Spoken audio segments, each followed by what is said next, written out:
शहर की रोशनी जगमगाती थी। आसमान में तारे चुपचाप झांक रहे थे और नीले गुलाबी रंगों से सजी इस रात में एक खिड़की पर खड़ी थी अवनी। अवनी, जो कभी भीड़ में भी सबसे अलग थी, आज खुद से भी दूर हो चुकी थी। वो खामोशी से खड़ी थी, अपने कमरे की खिड़की से बाहर देखते हुए, जहां शहर का शोर एक अलग किस्म का सन्नाटा बन चुका था। उसकी आंखें रोशनी में डूबी इमारतों को निहार रही थीं, लेकिन उसका मन कहीं और भटक रहा था। कहीं अतीत में, कहीं उन लम्हों में जिन्हें उसने खो दिया था। 3 महीने पहले अवनी एक जानी मानी कॉपीराइटर थी। उसकी कलम में जादू था। बड़े बड़े ब्रांड्स उसकी एक लाइन पर भरोसा करते थे, लेकिन रचनात्मकता के इस चमकते पर्दे के पीछे वो एक थकी हुई, अकेली और बिखरी हुई लड़की थी। दिन भर मीटिंग्स, क्लाइंट्स के बदलते मूड और बेमतलब की डेडलाइंस ने उसकी जिंदगी को एक रूटीन बना दिया था। सुबह जागना, ऑफिस जाना, लौटकर लैपटॉप पर देर रात तक काम करना और फिर उसी खिड़की के सामने खड़े होकर खुद से एक ही सवाल पूछना, क्या मैं खुश हूं? आज की रात वो सवाल फिर से लौट आया था, लेकिन इस बार जवाब कुछ अलग सा था।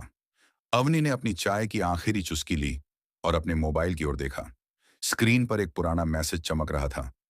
अगर कभी थक जाओ तो लौट आना, सब कुछ फिर से शुरू कर सकते हैं। माँ।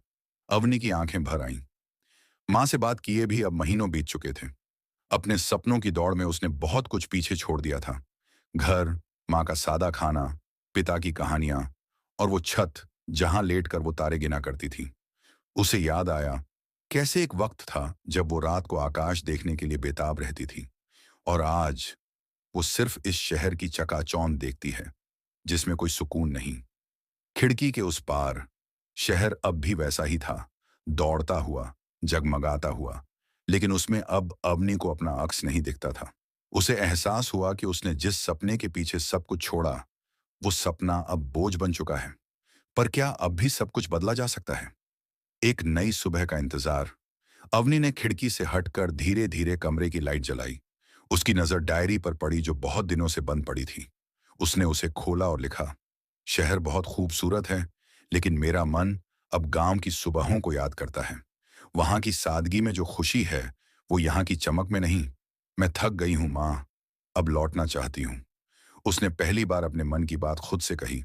अगली सुबह अवनी ने ऑफिस को ईमेल कर दिया, मुझे एक लंबा ब्रेक चाहिए, खुद के लिए, और टिकट बुक करवा दी अपने घर के लिए। वो जानती थी कि ये फैसला आसान नहीं होगा, लेकिन जरूरी था। शाम होते होते वो फिर से खिड़की पर आई। इस बार एक बैग उसके पास रखा था और चेहरे पर एक नई चमक थी। शहर अब भी जगमगा रहा था, लेकिन अब वो उसकी गिरफ्त में नहीं थी। अवनी ने मुस्कुराकर आसमान की ओर देखा। वहां एक तारा बहुत तेज चमक रहा था, शायद वही जो हर बार उसे रास्ता दिखाता था। अंत में अवनी की कहानी हर उस इंसान की कहानी है जो बड़े शहरों के सपनों के पीछे खुद को खो देता है, लेकिन जो खुद से फिर मिलना चाहता है, वो कभी देर नहीं करता। क्योंकि कभी कभी खिड़की से बाहर झांकते हुए ही हमें अपने अंदर का रास्ता मिल जाता है।